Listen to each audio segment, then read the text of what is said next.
200 ગ્રામ MD drugs સાથે યુવક ઝડપાયો। મહારાષ્ટ્રથી ટ્રેનમાં સુરત આવ્યો અને પત્નીને બહેનના ઘરે મૂકવા જતા પોલીસે દબોચ્યો। ડ્રગ્સની ડિલિવરી કરે તે પહેલા જ પકડાયો। સુરત ક્રાઇમ બ્રાન્ચે મહારાષ્ટ્ર જલગાંવથી ટ્રેન મારફતે ઉમરવાડા ચીમની ટેકરા સલીમનગર ઝુંપડપટ્ટીમાં એમડી ડ્રગ્સની ડિલિવરી કરવા આવનાર મહારાષ્ટ્રના એક શખ્સને ઝડપી પાડ્યો।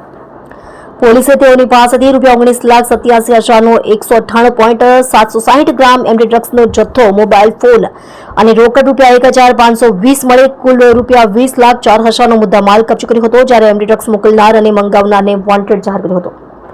આરોપીને કોર્ટમાં રજૂ કરવામાં આવતા 9 સપ્ટેમ્બર સુધીના રિમાન્ડ મંજૂર કરવામાં આવ્યા છે। ડ્રગ્સ ડિલિવરી કરવા આવનાર આરોપી ટ્રક ડ્રાઈવરને ઝડપી પાડ્યો। ક્રાઇમ બ્રાન્ચ દ્વારા મળતી માહિતી અનુસાર સુરત શહેર ક્રાઇમ બ્રાન્ચની ટીમને બાતમી મળી હતી કે મહારાષ્ટ્ર જલગાંવ ખાતેથી એક શખ્સ એજાઝ શેખ એમડી ડ્રગ્સનો જથ્થો લઈ આવી સુરતના ઉમરવાડા ચીમની ટેકરા સલીમનગર ઝુંપડપટ્ટીમાં કોઈક શખ્સને ડિલિવરી કરવાનું છે।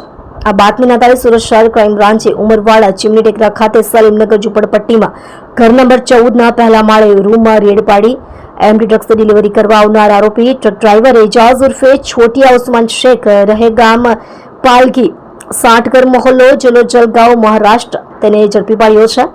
આરોપી ડ્રગ્સ લઈ પત્ની સાથે સુરત આવ્યો હતો। પોલીસે તેની પાસેથી ₹19,87,600નો વજન 198.760 ગ્રામ એમડી ડ્રગ્સનો જથ્થો, મોબાઈલ ફોન અને રોકડ ₹1,520 અને જલગાંવ સુરતની રેલવે ટિકિટ મળી કુલ ₹20,04,120નો મુદ્દામાલ કબજે કર્યો હતો।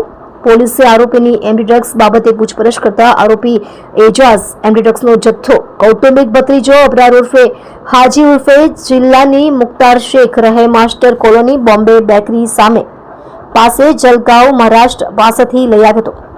જે ડ્રગ્સ લઈ તે તેની પત્ની સાથે મહારાષ્ટ્ર જલગાંવથી ટ્રેન મારફતે સુરત ખાતે આવ્યો હતો। આરોપીને કોર્ટમાં રજૂ કરવામાં આવતા 9 સપ્ટેમ્બર સુધીના રિમાન્ડ મંજૂર કર્યા છે।